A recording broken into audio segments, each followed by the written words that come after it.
and the new covenant, which started the church, would be started. And from that moment, the old covenant was done.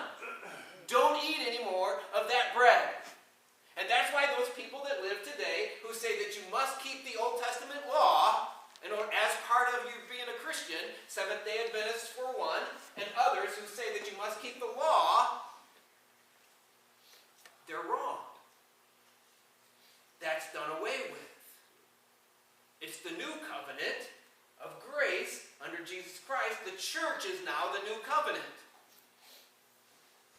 He put that away when he died. And to me, that was very insightful. And I'm going to finish up with this. And this, in this reading, this is from, and I put in your notes, I put all of the links to all of the places where I got all of this information.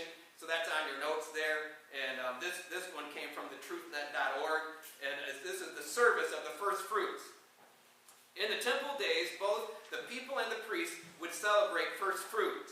The priests would set aside a portion of their barley field to be the sheaves used for the harvest on Nisan 16. That's the day after the Passover, after the Sabbath, after the Passover. This barley field was cultivated solely to be used for the first fruits harvest. The Sanhedrin, the ruling council of 70 who headed the nation, would have been responsible for the field. In the evening of Nisan 15, at the start of Nisan 16, 3 Sanhedrin came from the temple and cut the first fruit barley harvest. With 3 sickles and 3 baskets, the men would be prepared to cut down the harvest to be presented in the temple.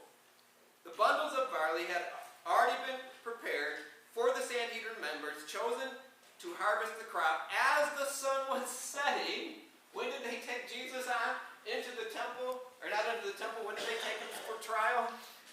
At night. As the sun was setting and the new day began, they went through the night with Jesus on trial. The men asked the crowd these questions. Has the sun set? With this sickle, they would hold up a sickle. Are we supposed to cut this with this sickle into this basket on this Sabbath? Shall I reap now? On a positive response from the crowd, the men would repeat the harvesting 2 more times as a safeguard. The reaping would continue until 2/3 of a bushel was reaped. And if you remember, the chief priest, when Jesus was on trial and Pilate said, "Shall I release him?" they said, "No, crucify him." How many times did that happen? 3 times. And so the Sanhedrin, every year at this feast, would go 3 times to the crowd and say, "Shall we cut this sickle down, and shall we sacrifice this sickle?" And 3 times the crowd would say, "Crucify him." No, they wouldn't. They'd say, "Yes, cut it down." This is stuff, you can't make this stuff up. This is just incredible. The 3 baskets of barley were then taken to the temple to be threshed with rods, as opposed to the ox-powered sledges. So normally, in the barley harvest, they would pile all the barley on the ground, and they would have the ox drag a big wooden thing with spikes and stuff through it to break it all up. But for this, they would beat it with rods. What was Jesus beaten with? Rods. To preserve the barley heads. The barley was then parched in a flame and winnowed in the wind to remove the chaff. The barley was then milled and sifted until it was very fine. According to the Talmud, inspectors would be able to stick their hands into the barley flour without any of the flour sticking to their hands when they were removed. And Pilate said, "I wash my hands." On the morning of Nisan 16, the work of the barley harvest, first fruits were presented to the Lord at the temple. 1 omer of barley was mixed with 3/4 of a pint of olive oil, along with some frankincense. Gold, frankincense, and myrrh. This was the first fruits offering. The priest would wave this before the Lord, burning some and giving the rest to the Levites. The priest would celebrate the feast of first fruits for the whole nation, and each individual family would also celebrate, since Israel was a farming community, dependent on the land to produce its wealth. Israel's farming families would prepare for the yearly first fruit celebration at the same time they were preparing for Passover. When families came to Jerusalem, they were prepared to celebrate 3 festivals: Passover, unleavened bread, and first fruits, since they were all celebrated in a 1-week period.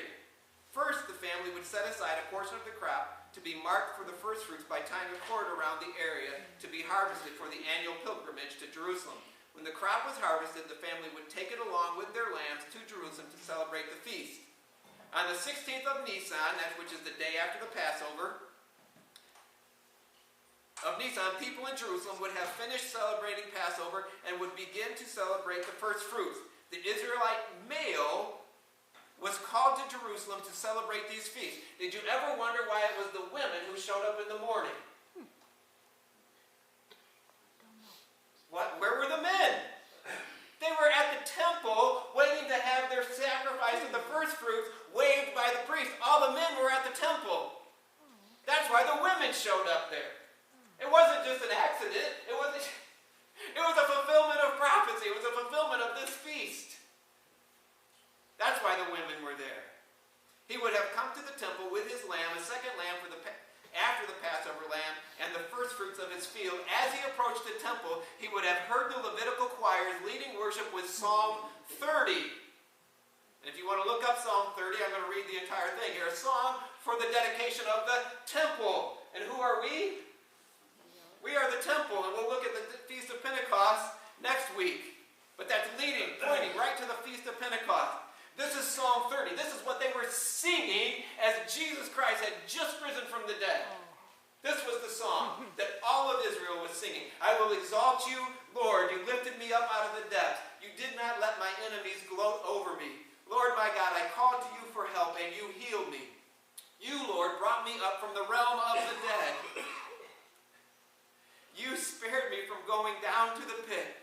Sing the praises of the Lord, you his faithful people. Praise his holy name, for his anger lasts only for a moment, but his favor lasts for a lifetime. The anger of God was poured out in Jesus in a moment. Yeah, it was. But the life, the favor that was won in that moment lasts for a lifetime. Weeping may stay for the night, but rejoicing comes in the morning. When I felt secure, I said, I will never be shaken. Lord, when you favored me, you made my royal mountain stand firm, but when you hid your face, I was dismayed. To you, Lord, I called. To the Lord I cried for mercy. What is gained if I am silenced, if I go down to the pit? Will the dust praise you? Will it proclaim your faithfulness? Here, Lord, be merciful to me. Lord, help me. You turned my wailing into dancing. You removed my sackcloth. You removed the cloth. And clothe me with joy, that my heart may sing your praises and not be silent. Lord my God, I will praise you forever. And that was the song that they were singing when Jesus Christ rose from the dead. They were singing that song. And the other thing, and I'll just quickly point this out, that on the day of the Feast of Unleavened, or the first fruits, they began counting 49 days. And on the 50th day, they celebrated the day of Pentecost. And so from this day, and again, they were looking forward to the coming harvest. Jesus Christ fulfilled the Feast of Unleavened Bread. If you don't know Jesus Christ as your Savior, you can come as we sing the hymn of invitation.